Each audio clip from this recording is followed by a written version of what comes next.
All right, this is Volshok looking at ElementM playing Frontline on Whitefire Remake version 1.4. So per usual, I'll just briefly talk about the map. We'll do sort of an in-depth analysis of ElementM, and then I'll give some sort of more generalized pointers to focus on for gameplay improvement.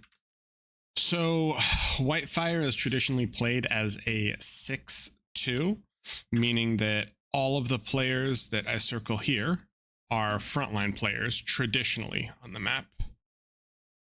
So they're all going to push front. And then the two players here, this can be somewhat interchangeable, but one of them will normally tech and one of them will normally play air. Sometimes you'll see it as a 7-1 with an air player and no techer, where you just try to break a lane and end early, but it's a lot more, I'd say it's much more rare. Generally, you just see it as a tech position. There aren't any crazy imbalances between mexes in terms of a strong side and weak side, and there are no move speed modifiers on the ice. The one thing that I don't know if we'll see in this game, but you'll see in some higher level games, are the people on the front hills right here will normally take their mexes and then they'll drop forward low ground labs like right here to get units out sooner. So the person who's here, their lane is actually like that. And then traditionally it would be purple versus light red, and then teal versus yellow, sort of like this. And that's mirrored on the other side as well. So with that said, there isn't an amazing amount of reclaim, but there's a decent amount of reclaim. And because it can be difficult for vehicles to actually push up here, this is pretty steep. A lot of times people will open bots just to kind of get to the middle and then transition into vehicles. There are some, like, pushing up this is just incredibly difficult if there are defenses on the top, but bots can traverse a bunch of these different areas. Like they can go up here, right? And the same on this side, they can go up there. So sometimes you'll have bots that sort of sneak through and then try to do a raid where they sort of go like that or something. But without further ado, let's look at ElementM, who went double mex into wind. Okay, I'm okay with this so far. I think it's a good wind map, right? If we, sorry, I didn't look at resources. You know, average wind is 10.5. It's not amazing. For ARM, 12.6 will beat out advanced fusions, but 10 means that it's good, it's just not amazing. But you're going for another wind here. So optimal start for this would actually be mex, wind, mex. You're opening bots where you need less metal, but I still think it'd be more valuable to go... Whoa. Okay, so couple things. One, I already talked about going mex, wind, mex. To build a lab, a bot lab, you generally need about 65 energy income or you'll stall. To do a vehicle lab, it's nice if you have like 70 or 75, but you can do it a little bit earlier and then like just build E right after. To do it like this, you're just gonna E-stall, and so you're gonna delay your build because you're gonna have to stop and build a solar. I think building a solar is the right choice because you have no E and the wind isn't great, but I would have gone wind, solar, lab if you wanted to do an early lab. The way you're doing it here, I think you're just going to end up economically behind because you aren't going to take this mex for a while. All right, and what are we making? We're making 2 cons. I can get behind that. I think this might be a situation where you might want to go las first, but I don't mind the con. I think you can go like con las or las con just to like eat the energy here. I think there's like 30k on each side or something. What is there? It's not gonna work. Hold on. There's 44k on each side. I mean, that's a decent chunk of energy early game. I think that if you were to do that, then you could have a resbot come down here and just eat this because this guy went vehicle lab, and then that'd probably give you enough E to kind of fund later cons. But opening con and then going resbot later, you could do either. But I think you should have a resbot mixed in early. You have 2 LLTs queued, but I'm not sure why. All right, so we can do like a quick comparison, right? You just took this mex. If we were to look at someone else, right? If we look at like other people on your team, for example, like Dark Red, he probably took it earlier.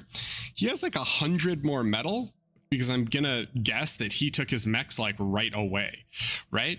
And that's a pretty significant difference between you two.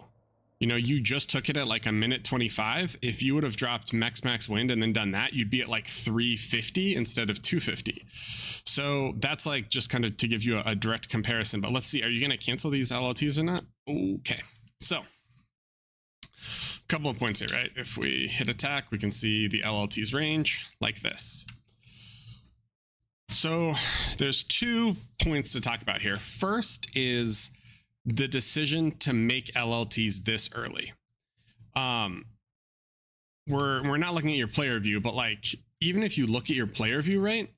This guy went super aggressive. He doesn't have a con out and he's just now making ticks, but they haven't even crossed yet.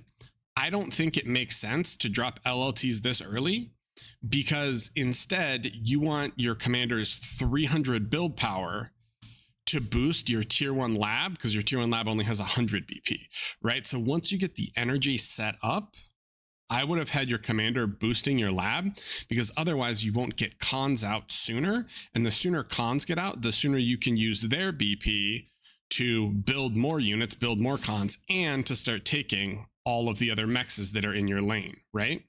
So I wouldn't build like the LLTs this early.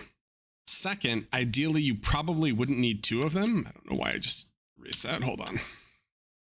So for this one, right? Granted, you're going to build a second one, but like if you're building this one, remember LLTs can't shoot units above them. If a tick runs up here and sees that LLT, it can just go here and kill your wind anyway, and that's going to suck. But also, these LLTs are only going to like lightly protect you, right? If a tick comes up and sees that and there aren't units here, the tick can attack your ally here. They can attack your ally here. They can run here and like start harassing other people. So if you do want to build that LLT, I would wait to build it, but just move it up so that it covers more of the map, right? Your LLT here, there's a bunch of run by spaces. If when you calm walk, you take this mex, if you put an LLT right like here somewhere, nothing can run by it. So if the LLT's here, you're protecting orange, you're protecting brown, and you're protecting, you know, yellow right here, or whatever that is, tan. So for that reason, for those 2 reasons, I would say 1, wait to build the LLT, and 2, build the LLT back here. Granted, you won't have protection from this side, but ideally this guy will kind of come here and anchor this, and then orange should be here, so you shouldn't need to really worry about that as much. For your radar, well, hold on, let's see if you actually built this radar.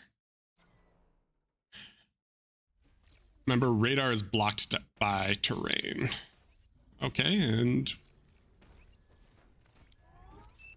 first con, so generally speaking, I think that you want to try to boost out cons much quicker, and you want to utilize your cons build power to actually boost your lab, right? And then you can send some of the other ones later. Like either your commander needs to be boosting your lab or you need a con boosting your lab, because otherwise you're going to make units too slowly. I like this mex thing, although one minor thing is you'd want to go mex. If you do it like this, he's going to walk, and then be back. So you want it to be but that's fine. So you build this radar here. This isn't really a great place for radar for a couple of reasons. First is just the terrain itself, right? I understand like you want to make sure you don't get raided, but look how much terrain blocks your radar vision here. This guy is already building a radar right here. And if we look at it, it's going to tell you if anything is coming from the left, so you'll know. So the only thing you need to watch is the right. So instead of doing that, similar to where you were going to put an LLT there, just put your radar like here, right? You're going to walk this way anyway. You could put it there. You could even like put it a little bit farther up here. That's going to give you much better vision. So his radar covers that side. Your radar covers this side.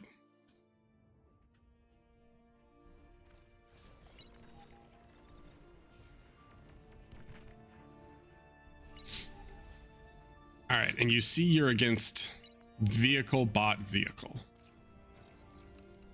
Con is going, you're gonna walk your comm to the front and you wanna do a forward lab. Okay, so I I actually recently lost a game doing this.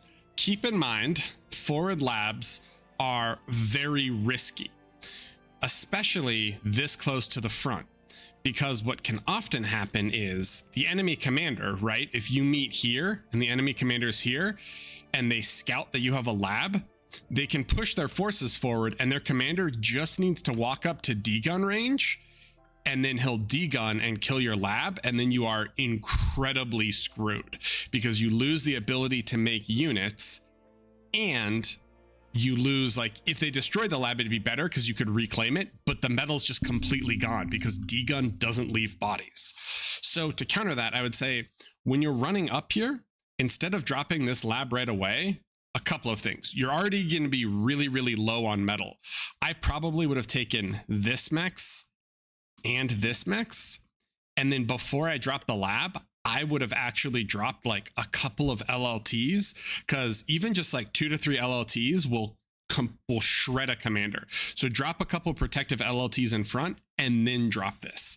Second, you're building units here and you don't need this lab right away, right? Like you can totally fight mid with pawns and rocket bots, but if you want to do this vehicle transition, you need to be able to eat this lab. You don't have a res bot and you don't have a con turret. So you're going to end up spending like a ton of metal into these two labs, right? Like 1400 metal into these two labs if you don't eat this right away. But you don't have the build power to eat this, which is kind of a concern because you're just going to end up M-stalled, kind of not making units very quickly from either one.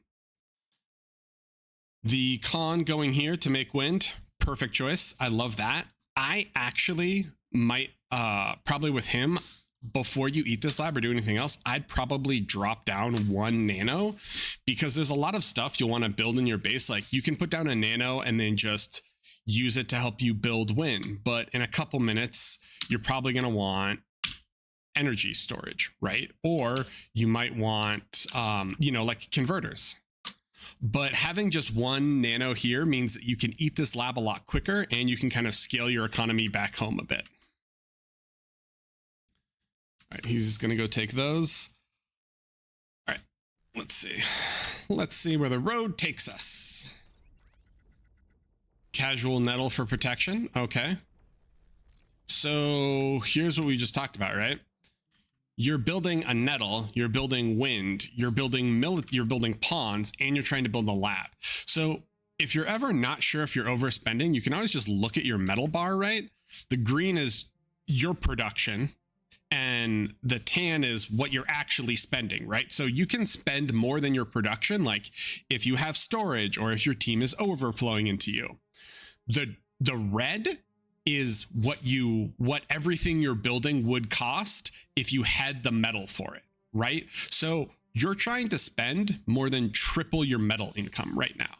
And it's a problem because whatever you build at bar, whether it's, combat units, whether it's labs, whether it's energy production, it doesn't do anything until it's finished. So ideally, you want to play around that by funneling both resources and build power into what you want to complete first.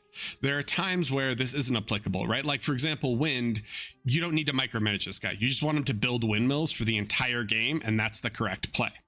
However, you're trying to build a nettle and you're trying to build everything else here, right? Your air player, well, you have an air player and ideally he should be able to kind of stop anything happening. You can build a courtesy nettle here, but you might want to finish eating this lab first and cancel the pawns because right now you're just overspending like an insane amount. So everything is really slow.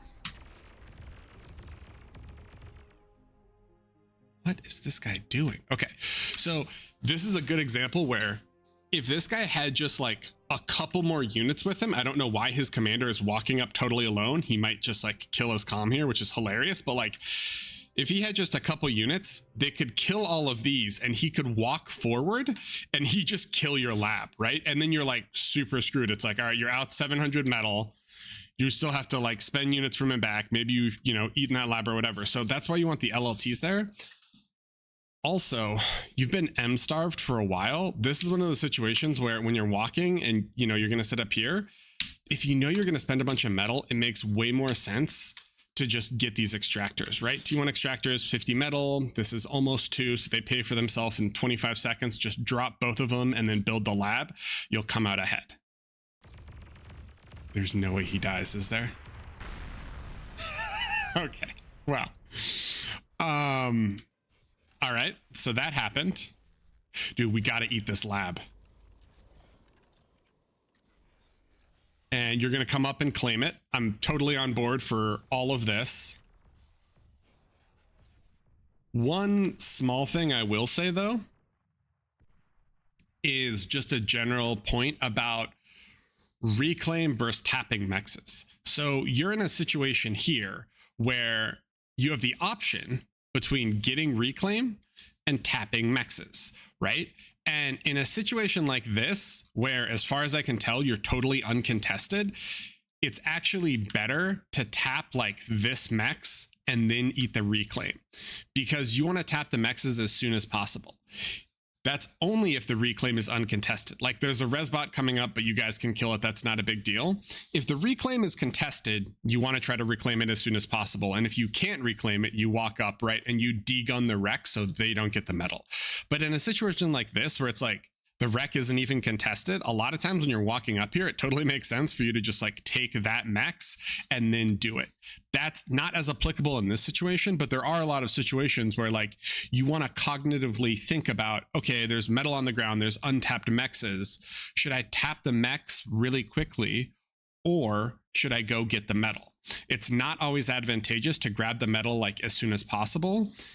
The other thing you need to be concerned about is, which isn't applicable in this situation, is like overflow. Sometimes like your team will be super flush with metal and you don't want to like pick up this much metal because it doesn't make sense. Here, your team is all starving, so it makes sense to just get as much as you can.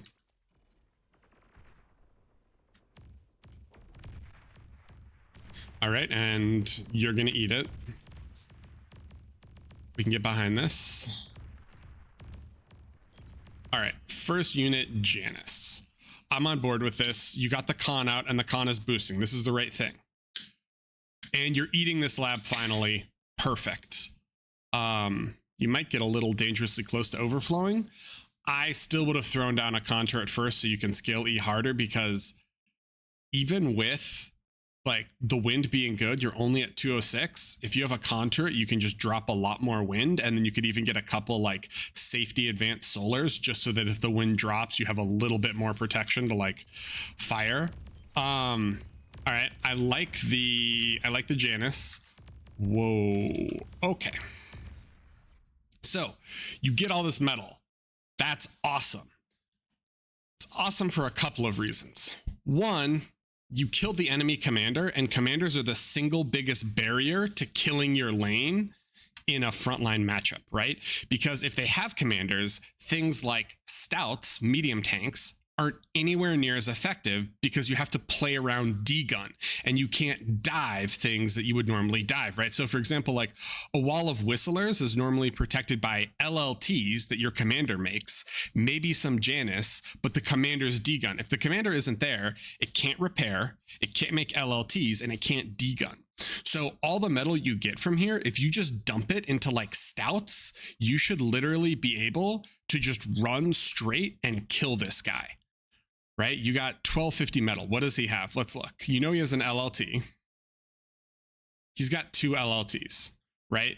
If you just start spamming stouts, you can literally run through and just kill him, and the game ends at probably like 10 minutes. Or if the game doesn't end, then this guy, and this guy all have to stop paying attention to their lanes, and they have to come help blue.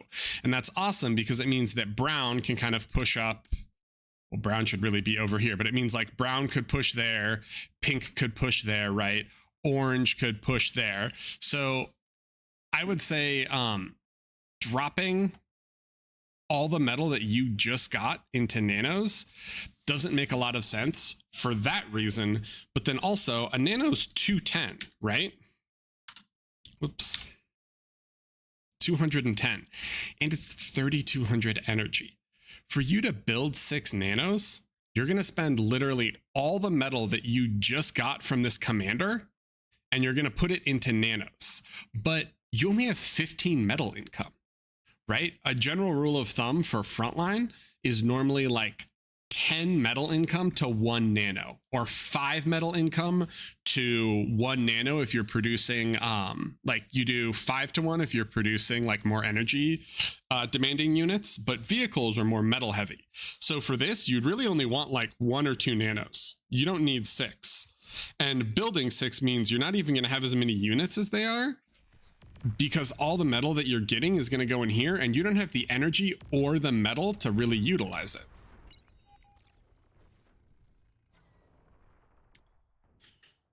This is just one other thing I'll say that I try to recommend everyone to do is have really long, like stupidly long build queues. Maybe they aren't efficient, but that's fine. So for example, when you have them come and reclaim this, right? You hold shift, you hit E, you drag, and you say, okay, reclaim all of this. Then I would keep holding shift and I'd say like, okay, maybe let's mex all of these as well, right? And then after that, right, you can hit shift again and you can say, let's do an LLT here and an LLT here, you know, and then you can say, hey, let's also do radar here or something. But the point is your commander's been sitting here for like 30 seconds because you only told him to reclaim the wreck. And so you're not utilizing his build power or anything else. And I think that's true of almost all units, right? Like in general, whenever you're issuing like building commands or like commands on the front for a multi-purpose unit like the commander, just try to have really long queues, because you never know, right? Like you got attacked by a blue, you had to respond. You're going to attack blue over here and you're going to send units, and your commander, if you don't issue more commands, is going to be AFK. So in a perfect world, you have 20,000 APM and six hands, and you can micro this commander perfectly for every step. You know, every second you're like, oh no, go here, then build this. But that's just not how we work, right? It's much better, instead of worrying about APM stalling, to just have a really long queue and just say, hey man, build this, then build this, then build this, then build this, then build that. And then if you need to change it later, you can, but otherwise you can fight and do everything else and not worry about it.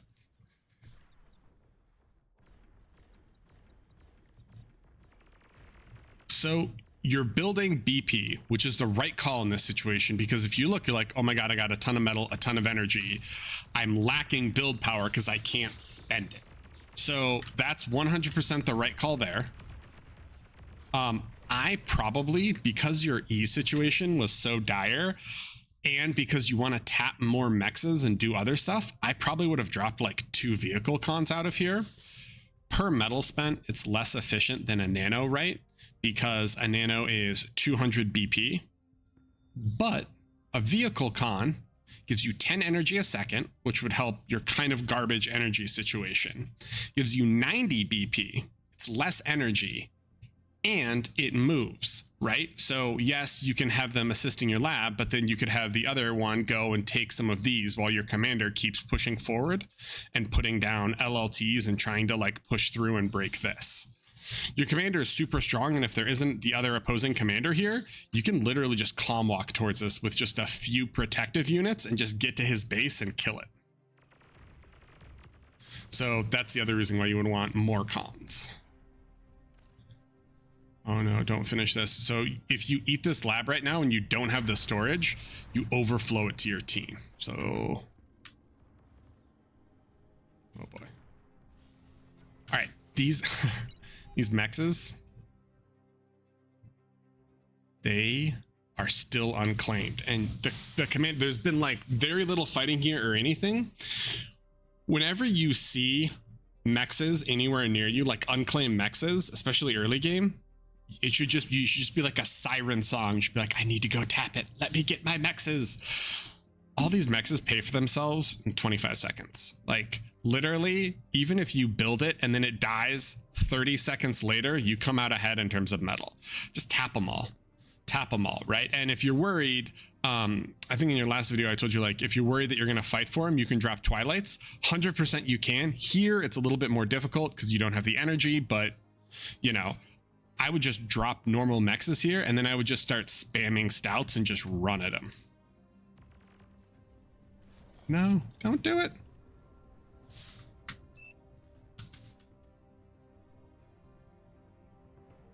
Okay, so you ate that lab. It's 650 metal, and you just sent it to your team.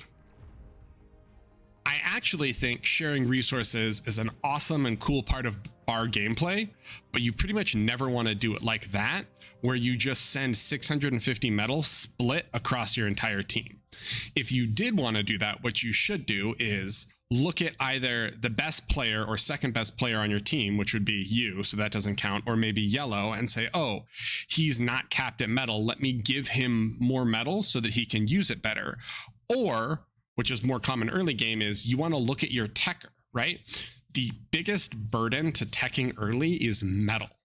And if you look at this guy, he's got no metal. So if you want to get rid of this lab and you don't have storage, you don't want to overflow it to your team and give everyone just a little bit of metal. Just give this guy 650 and then eat the lab. And then you'll still be at the same amount of metal, but you will have given him 650.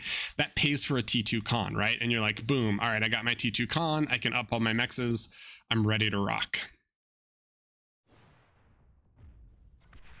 Now we're taking, okay, and then you're gonna build Twilights. So I'm totally on board with, I think, actually, you know what? In this case, I'm not on board with the Twilight situation.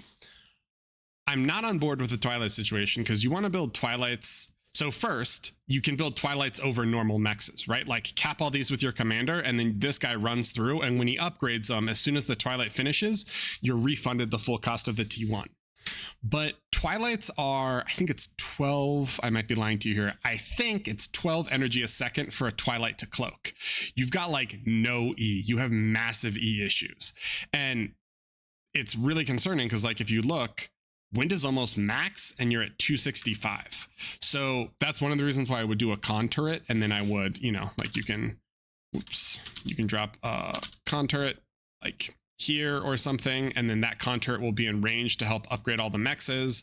And then you know, once you drop it, you can hold shift and you can queue up, you know, a bunch of wind, and you can also queue up maybe, you know, E storage and, you know, maybe a couple converters if you think you're going to overflow. But this goes back to having really long build queues, right? Like have the queue to do that, and then have the queue to build that, you know, and then have the queue to build the wind, etc.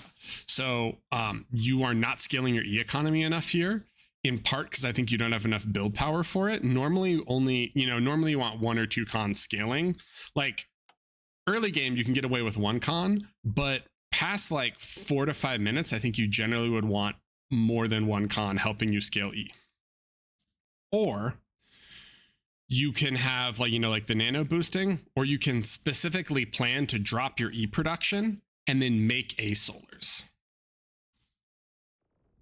Okay, we made a shell shocker. Shell shocker, not a horrible choice because you see an LLT. That's how you kill LLTs, right? You bring the arty and you start shooting. You don't have a Janus here, which little concerning. All right, we got a little bit of aggression though. High five. I'm on board. Where are these mexes? And we're making stouts. Okay, so this is essentially, you're in the same situation I was talking about before, and everyone M stalls and E stalls, like, you know, the more you play, the better you will get at managing it. But like in this one, right, you're making 278, no one's overflowing into you, but you're trying to use 366. And this is one of the reasons why I said don't build so many nanos. Nanos are 3,200 energy. Trying to build all these are totally going to stall you out. And oh, ooh, that's, hold on. We'll talk about this in a second. Don't do that, right? But you're also trying to build wind, which requires energy. You're trying to build tanks, which require energy. And you're about to try to build Twilights, which also require a ton of energy, right? So you're just going to completely stall because you're trying to pump all your resources into like 5 separate things, which is crazy. You don't want to do that. Now, I'm going to talk about your T-True transition here, and I'm going to talk about when it would be good to do this and why it isn't good to do it here. So it's good to do an early T2 transition like this on an unopposed lane if you think you're going to have issues killing your lane opponent. Like you might send tanks, but it'll be an OP metal donation, which could be valid because green is right here and he can help, and this guy's here and he can help. But you would normally do it only on a lane map. You wouldn't want to do a front T2 tech on a roll map like this because you're just starting T2 and you have a techer. Your techer should be done. Your techer is done with T2. He already has a con basically finished, right? And if you think about your T2 tech, a lot of people get really excited about like, oh my God, I got my T2 lab in 4 minutes and 12 seconds. This is awesome. A T2 lab by itself is utterly meaningless. Just having a lab does nothing for you. T2 labs are only beneficial when you can build T2 units out of them. And normally to build T2 units, you need a T2 economy, right? They're all really metal expensive compared to T1 units and energy expensive. So you only see benefits from a T2 lab after you've dropped the 2,900 metal into it, the 430 into a bot con, and then every T2 mex is 620, which means just for your mexes right here, it's going to be 1,800 metal plus 400, right? And change. So it's like 2,200 metal on top of the 3,000 essentially. So you need 5,000 metal before this T2 economy, before you're like really getting anything back from this T2 economy. Because of that, you don't want to build this T2 lab, right? Instead of doing that, you just want to send this guy 550 metal and say, hey, T2, please.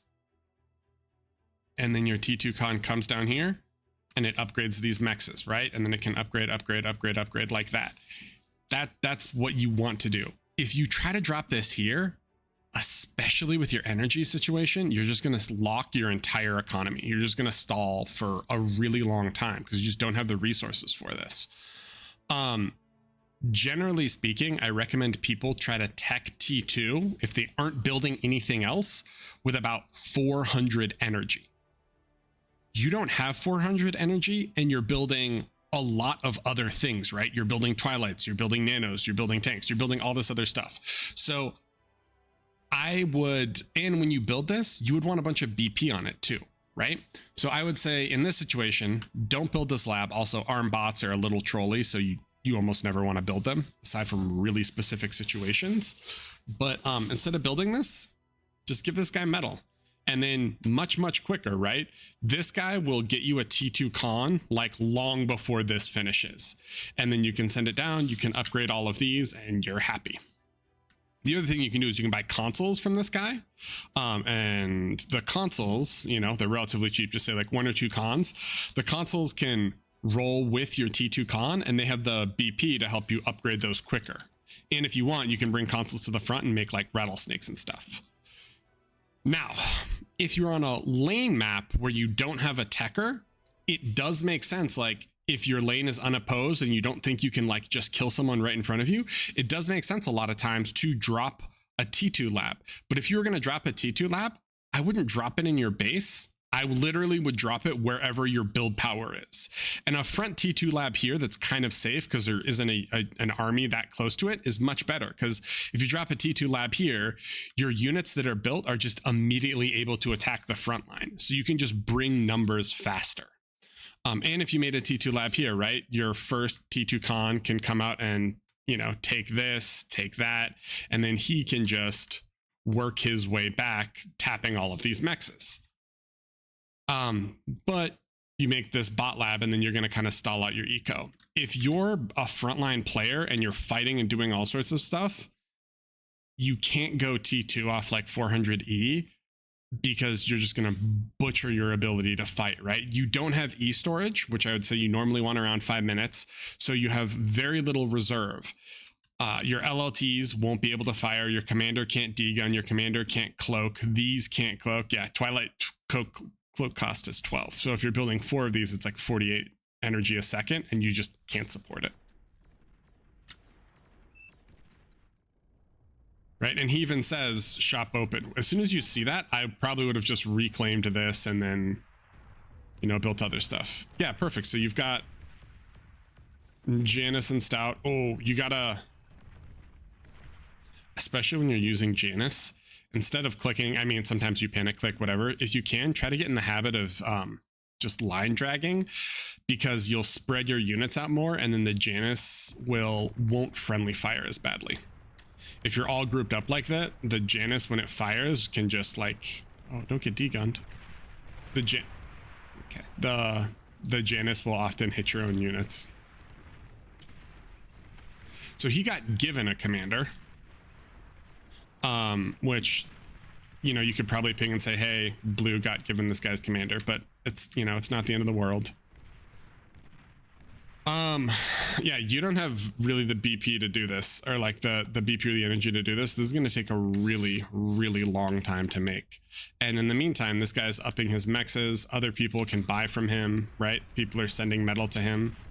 The metal that you're putting into this lab, right, which is 3,000 metal, if you just dropped that same metal in stouts, you'd have like what, 10, like 15, well, less than 15 stouts, but we'll say 14 stouts. There's no world where this guy survives 14 stouts running at him, right? Maybe if he cloaks and deguns, he can kill them, but like, what should happen is you just have a line of stouts and you just kind of like start moving forward. You can kill all those. You can run through all the LLTs, and you can literally just like plow through his base and then go this way, or plow through, you know, his base and then go that way, plow through his base and then, you know, do something like that. But instead you're like doubling efforts for T2.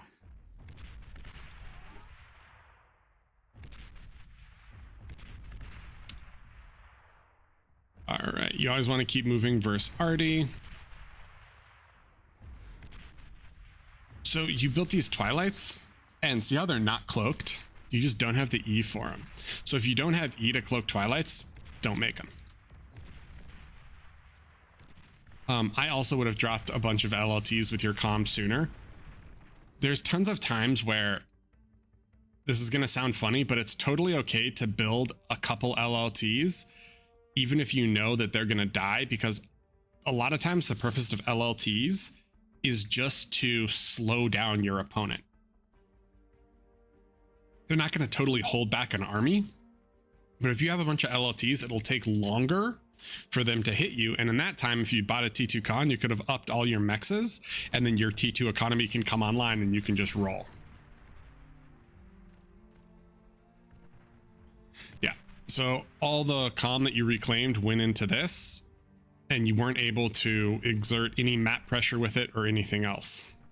And you have all this BP, but if you look at it, you're so M-starved that all 6 of these are only using 2.9 metal a second, because you just don't have the resources for it, right? For this, you'd want 2, maybe 3 at 24, but you just totally overbuilt BP.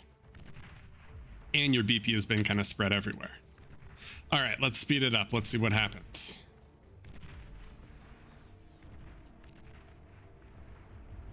We've got more Artie coming. So when you fight Artie, jammers are always super useful. Another thing that you can do that works pretty well, but it needs to be a longer patrol, is get one scout and you just hit repeat, and you literally right click here and then right click like here, and the scout will run and then run this way, and the artillery will fire at it as it's running. You know, if the guy isn't manually controlling it, and then he gets here and starts running back, and all the artillery hits, and then as he's running here, they reload and then they fire again. And like one rover can just keep a bunch of artillery completely, you know, distracted for quite some time. Push in, see Janus. Okay.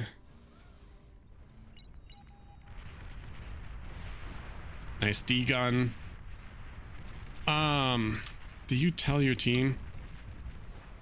I, generally speaking, would try to tell my team whenever I'm fighting like multiple people, because these are, yeah, these are dark greens rocket bots.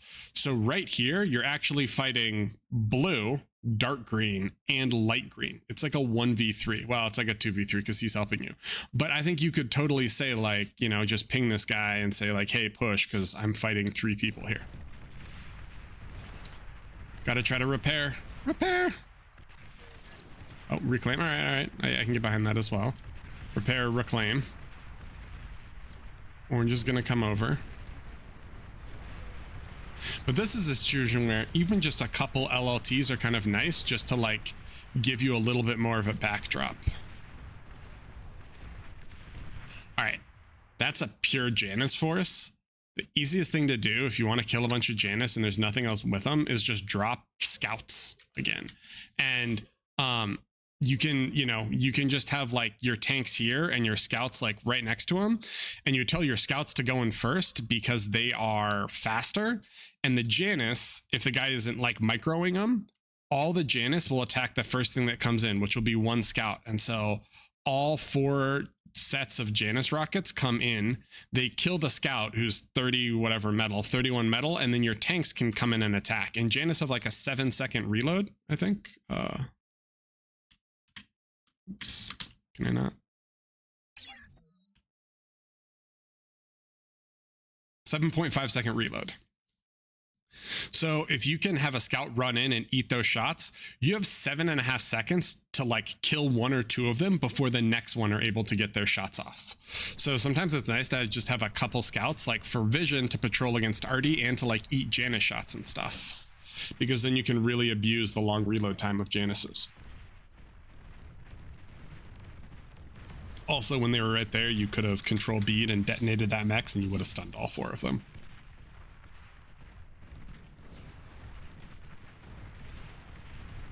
You're kind of throwing away units here and donating metal. I'd be real careful with that. Whenever you have units low like that, I would just back up and repair them. Okay. So I'm not going to talk anymore about you should have just bought T2 from this guy because, you know, you're building your first T2 con right now. And like this guy bought his a while ago and already has 2, wait, no, 1, 2, wait, what color is this guy? Oh, so he only has 1 max up, but still, you know, if you had bought it earlier, you would have had it much sooner. A-Solars are awesome to build with wind because when the wind drops, you still have some good production. The problem is, and this sounds slightly counterintuitive, but the best time to build A-Solars is not when the wind is low and you're struggling for energy. And the reason why is because A-Solars, well, ARM A-Solars are 5,000 energy. You only make 125 a second right now, right? So you're going to struggle to put these down because you're going to e-stall brutally. So actually the best time to make A-Solars is when the wind is really high because you can abuse all that energy and then make A-Solars. Again, this is where you'd want to contour it to kind of boost the speed of those. But I think building A-Solars is the right choice, but you're building them at the wrong time. You need energy to make A-Solars and you don't have it. You also don't have any storage for all your wind, so you can't use your storage to kind of complete that A-Solar, right? A T1 E-Store is 6,000 energy. So if you have that 6K energy stored, that's actually enough to drop an A-Solar all by itself. And you can just kind of dip into it, right? You can overspend your E, but then you can get the A-Solar and you get that 75 energy a second, which would be critical because you've been e-stalling for a while.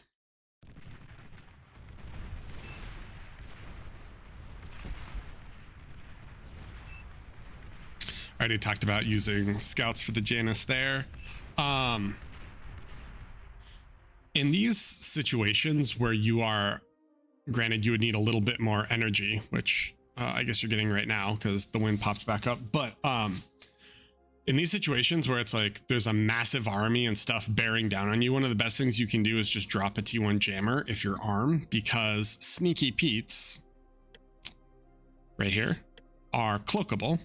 So if he doesn't see you drop it right, if you drop a Sneaky Pete like right here and it's cloaked and you have e-storage, because cloak, if you're moving, cloak is 1,000 energy a second, you can cloak your comm and you can just like walk up here, and anytime he tries to attack like this, you can just surprise D-gun and you could probably kill like half these stouts and then recloak and move and he won't be able to kill you.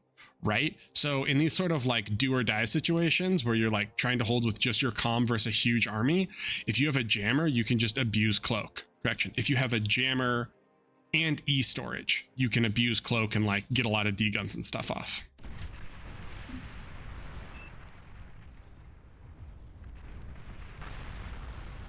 All right, your comm goes down.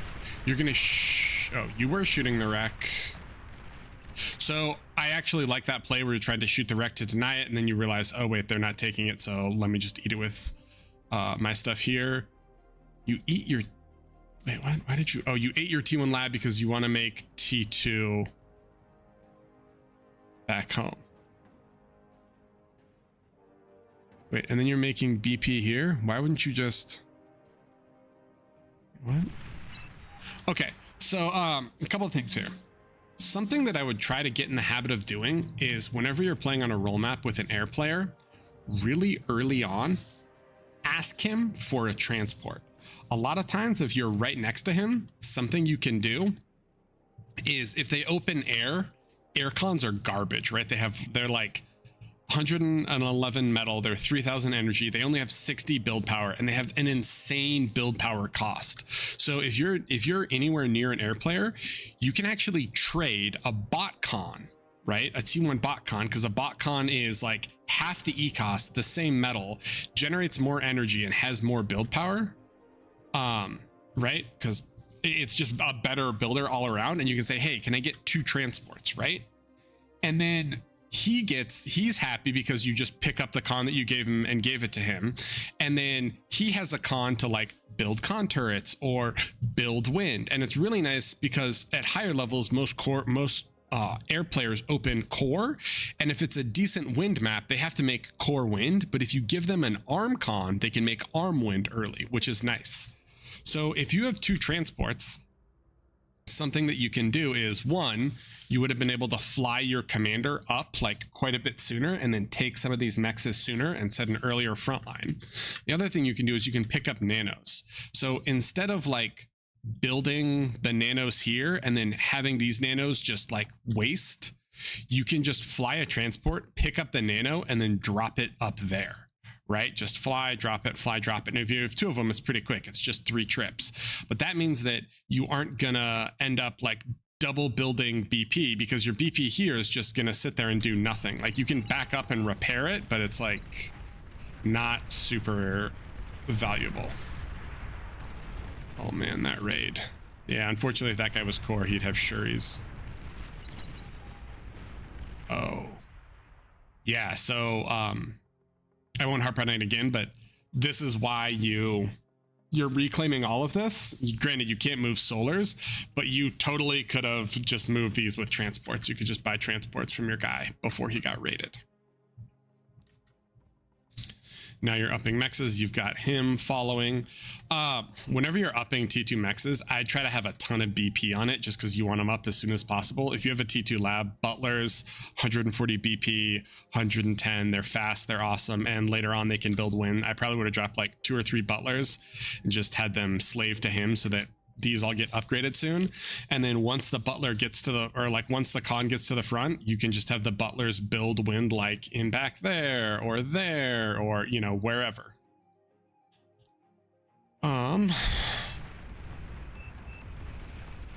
So when we're looking at this situation, it's a little dire, but you do have hounds out.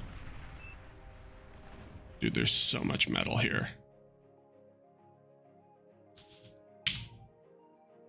Yeah, I would definitely push up with your hounds. Also, if you have butlers, your butlers could help reclaim this, but you need to run your con up. Another actually hilarious thing you can do that's super effective, that when you play a lot of like eco play you'll do, is your transport can run over, pick up one of your nanos, and then fly in, and you can drop the nano right here, and then the nano can just eat all of this, and as soon as any threat comes, you just pick up the nano and you just fly back, right? It's a little scary like if there's like a fighter wall right next to you, which there is here, but I bet you could totally drop a nano off like right there, and even if it dies after a few seconds, it's probably going to eat enough metal to just completely be, you know, to like totally return its own value. We're going cloak. What? Why are we going cloak fusion? There are very few times you ever actually want to make a cloaked fusion. You're spending more energy, more metal, to get, I'm pretty sure, less energy, right? Hold on, who else has a fusion? Normal fusions are 1100, and I'm pretty sure cloaks are 1050. Let's look. So a normal fusion, 4300, 2100, 1000 E. Your cloaked fusion, 47, 26, 1050.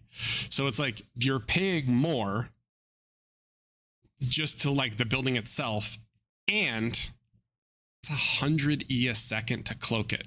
So it goes from 1100 to 950, which makes it super, super inefficient. It would actually be more efficient at that point. What, average wind is 10, right? Yeah, 10.5. It's more efficient to just spam wind in terms of like metal per energy cost at that point. So just make normal fusions.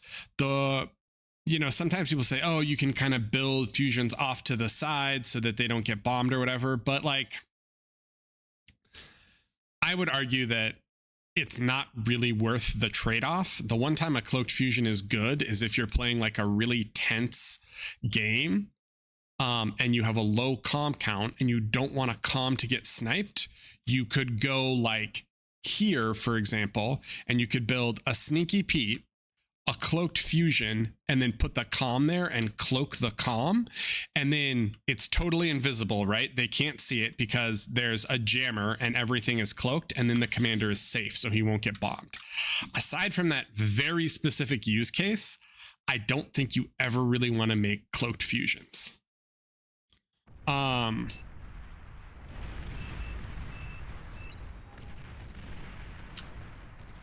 So normal fusions are better. Let's see. We're going Hound versus Hound. Let's see what your split is. Are these all? Oh no, so some are Goss, some are not. I'm not sure if you like just did half. I think that's an kind of like an easy, lazy way to do it, which I think is what you did, where you just hit the select half hotkey and then you go half on plasma and half on Goss. Whenever you're trying to hit faster moving units, it's generally better to be on Goss. The heavy plasma does more AoE for hounds. But if you notice that you're missing a lot, you want to swap. Here, because they're so grouped, I think you can probably get away with just using heavy plasma. But I think I watched a few of those shots kind of miss in those situations. Just swap to Goss really quick so that you can make sure you land all your hits. We gotta reclaim all this metal. There's so much metal.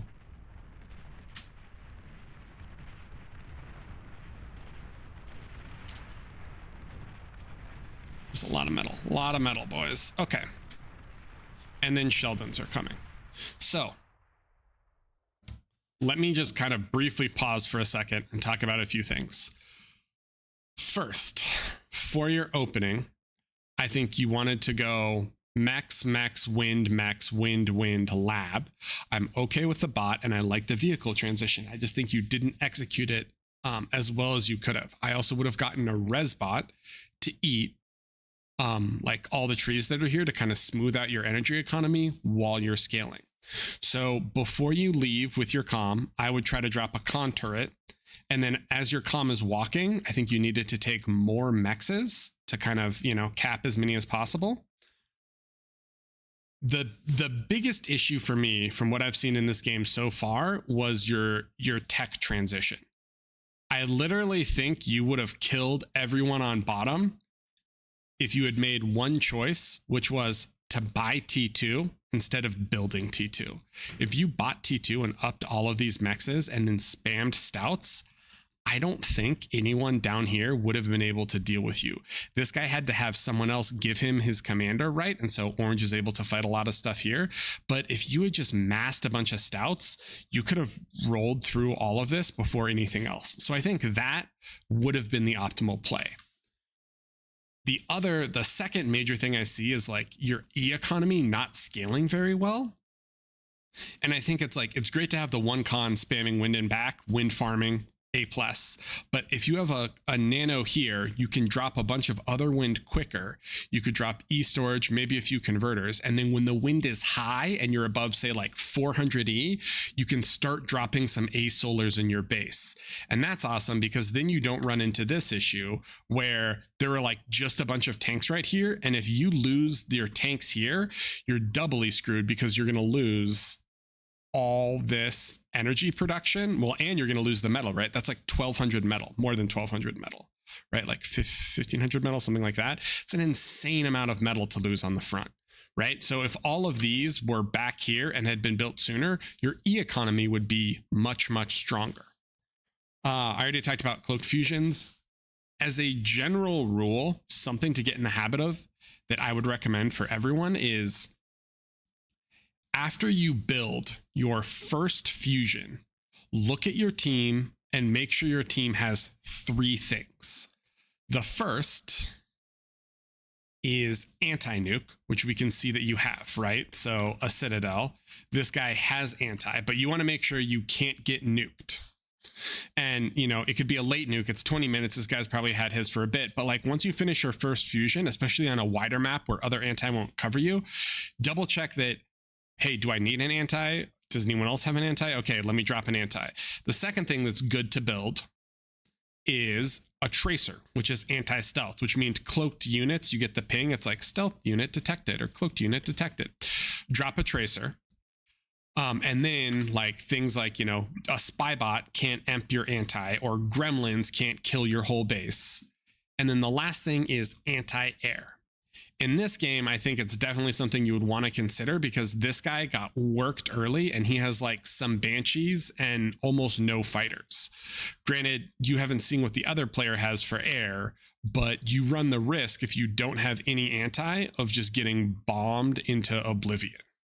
This guy isn't making bombers yet, but that's kind of like one of the real fears. So once you hit T2, it's like you can drop a flak, or you can drop maybe a chainsaw, you know, if you want the range. But generally speaking, you want at least like 1, maybe 2 flaks near your, you know, near like the core parts of your base. And that won't always save you. But a lot of times what's nice is that like if you see bombers coming and you already have 2 flak, you'll have time to drop a 3rd flak, maybe even a 4th flak. And then by the time the bombers get there, you'll have like 3 or 4 flaks and you'll just kill you'll just be able to kill all the bombers.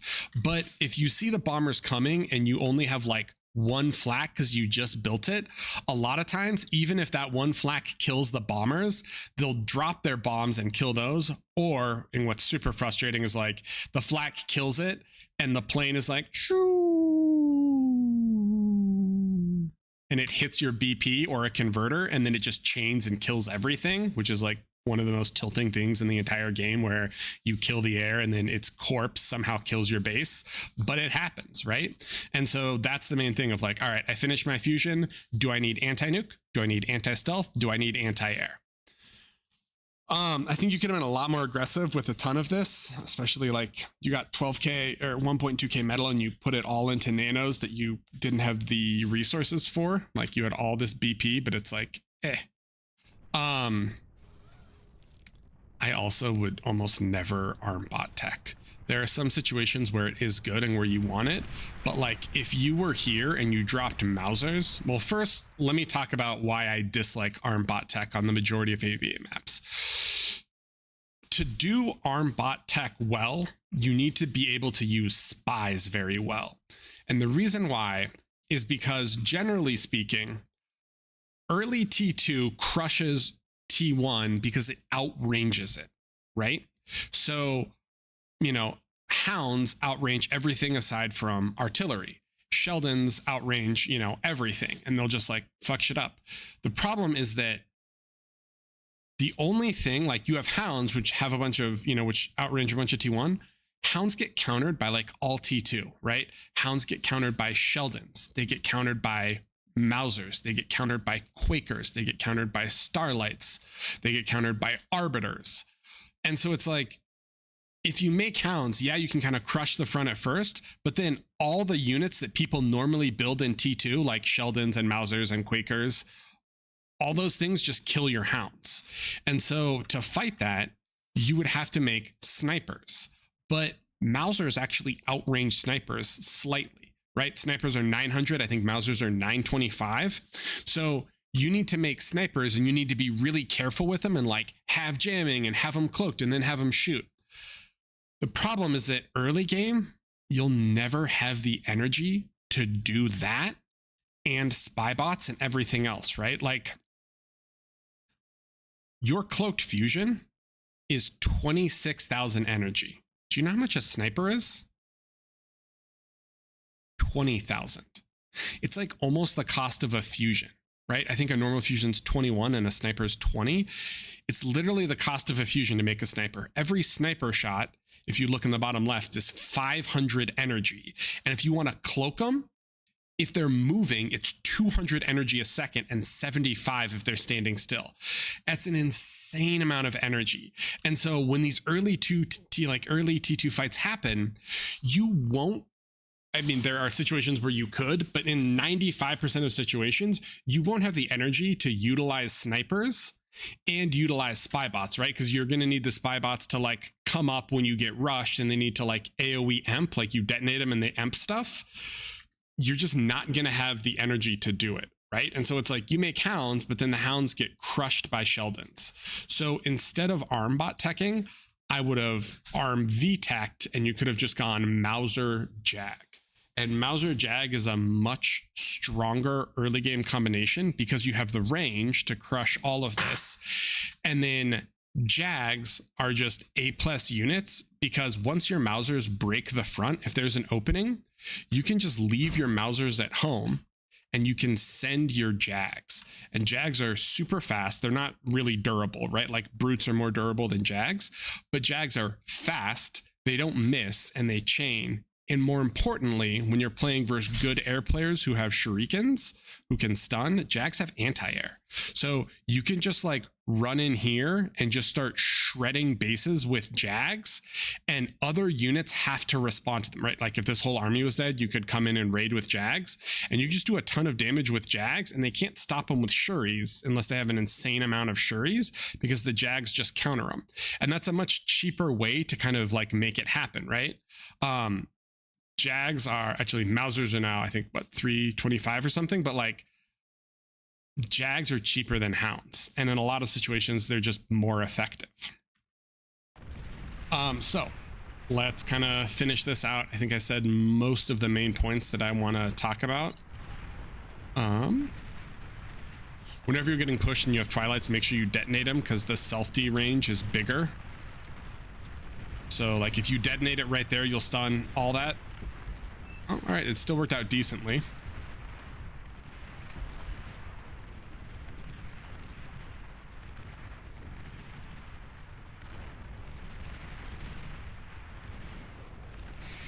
If you are in a situation like this where you're getting pushed and you're like, oh no, what do I do? If you already have BP and if you have T2 builders, just put a Persecutor up here or Rattlesnake up here. Rattles outrange all the stuff that I was talking about, right? Like the scary stuff that kills T1, like Sheldons, snipers, arbiters, Mausers, Quakers. If you just have a high ground rattle like right here, it'll literally just buy you an insane amount of time, right? It outranges Starlights. The only thing it doesn't outrange from T2 are missile trucks or whatever they are, rocket trucks, ambassadors, and negotiators. But if you have vision, that one Persecutor will buy you a ton of time and it'll kill all the hounds, all the Mausers, anything else. The other thing is if you had transports and you still wanted these here, you could just fly the transport, you could just fly the nanos up, which I think would be a great idea.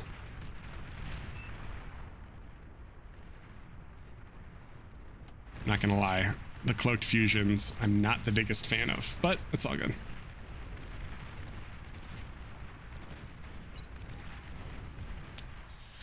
If you are going to start losing stuff here, you probably just want to reclaim if you think they're going to die. Also, watch your watch any res or repair unit near comms. Sorry, repair unit near comms, because comms always take priority. So there's a lot of times where like a comm will be off on the side, you want to be repairing other stuff, and like your nanos will be repairing something that doesn't matter. Like that's what's happening there. Yeah, this would be a great persecutor thing. If you are fighting hounds as armed bots, fat boys are god tier because they outrange them and like they'll just blow them away. So in this specific situation, I would say fat boy to counter hounds, but armed vehicle would have been a better choice. Uh-oh, you're getting scouted. You getting nuked? What's happening? Probably gonna get nuked or bombed. We'll see. If these were on Goss, you probably would kill him. Oh, you got him anyway. Wow, that was beautiful. That was a nice snipe. Still need to go eat all this wreckage. Looks like a bombing run. Yeah. So this goes back to after your first fusion, you just want anti of some kind, right? Or you want anti of all kinds. You want anti-air, anti-stealth, anti-nuke. But if you have some AA here, even if it's just like a one chainsaw, you don't die to T1 bombers, right? Another great thing you can do if you are metal rich for whatever reason is you can actually drop a Mercury or a Screamer, which is this guy. So if you have like a bunch, you can drop one of those, but put it on hold fire because you don't want it to shoot it at like fighters or anything else.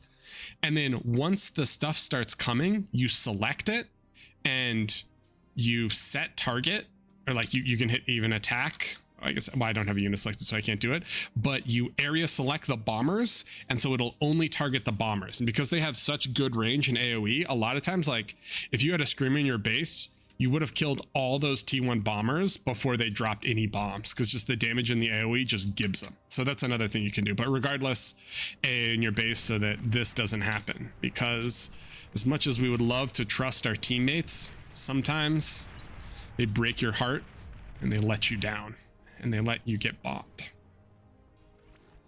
Weber out to eat. I'm on board with this. 100% on board. The Skag. So I think the game's kind of like a little bit out of control, and me giving additional sort of comments now is not super useful. So we can just kind of watch through. Why did he nuke the front? We can just watch the rest? Okay. This is not for you. I'm just going to talk about this really quick. If you ever have a nuke and you're playing, first you want to try to scout opponents, but it's never good to nuke the front like this and kill very little, because nukes, if you look in the bottom left, right, they're 8 metal a second and 1,000 energy a second to build a nuke, which means that I think arm nukes are 120 seconds, core nukes are like 160, 180 maybe. I could be wrong with those numbers, but it's a long time, which means it's a lot of resources, right? So if you shoot a nuke and you just kill like a couple units, you're literally just playing yourself. You're just like burning money, which means that when you make a nuke and you fire it, you need to make sure you're getting value for it. You might as well just be like, you know, control D'ing things in your base because you're just burning money. So this guy, hilariously enough, could have killed anyone on the map with that nuke, because no one has any loaded anti-nuke right now. And I think they literally just started building it because he fired the nuke. Yeah, so like this guy just started building anti, and this guy just started building anti. So if you're ever in this situation and you have a nuke, have your air player scout. He totally could have scouted. You could have scouted. This guy could have killed anyone, right? He could have looked here and he could have erased this entire base. He could have erased this base, right? He could have killed blue. So that, yeah, that's just a small aside for nuke play. Second nuke. Yeah, that was not worth it at all. Oh, there you go. See, now he killed blue space. So he could have done that with the earlier 2 nukes and you guys wouldn't be fighting 8 players, you'd be fighting 5.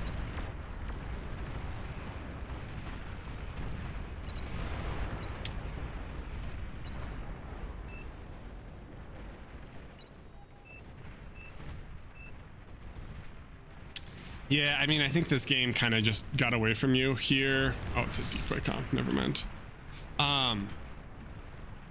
when you are in these situations where like you're just you know you're about to get rolled, something that you can do that's like super useful is just poor Kier. Like there you could have put walls, but like a high ground pit bull, you know, a gauntlet there, or not a gauntlet, sorry, don't build a gauntlet, a rattlesnake there would have like killed and conquered like more or less all of that. So I would say that's something you could do.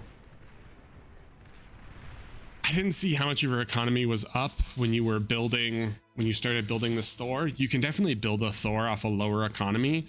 I think that in general, unless you're on like a really narrow choke pointy map that's flat, like glitters or like straight, Thors don't have the same amount of value because it's much harder for them to maneuver, right? Like a Thor that's going here is going to struggle to kind of go down there and do other stuff. Like I probably would have just gone like rattle, or not rattle, sorry, razor. And if you're getting pushed by snipers, you wouldn't probably want to Thor anyway. You could just get like a vanguard and then just kill them. If you like, if this 9k metal was like vanguard double razor, you could kill those and then kind of push through.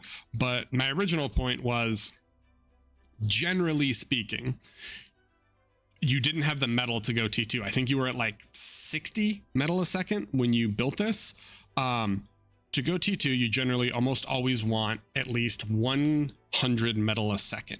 And then you normally measure what you can produce by like your AFU count. So like one advanced fusion, you can normally make marauders. Once you have 3, you can spam razors and vanguards. 4, you can go Thor.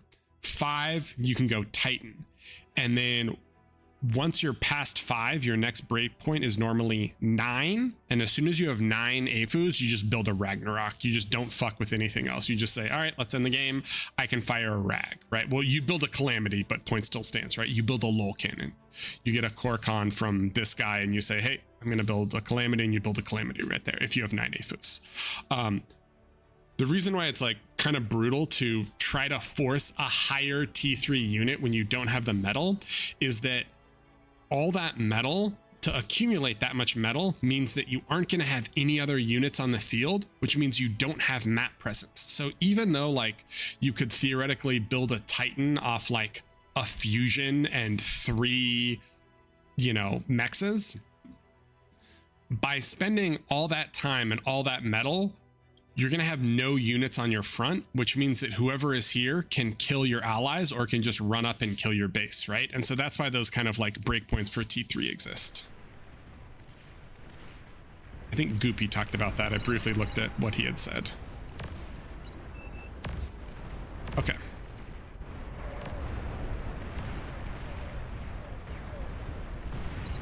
Yeah, and the game's kind of just over here. I don't think this is super winnable.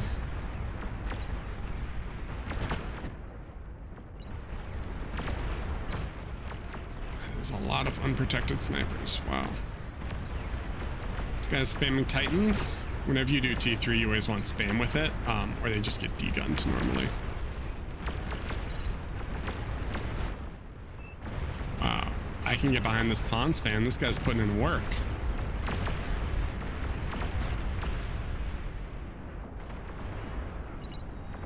Those Titans just died to Zars. That is next level. Oh, you're getting LPR seed. Brutal. Anyway, let me get to the end. So yeah, that I already kind of did a brief summary, but main point is really just trying to tighten down your economy, right?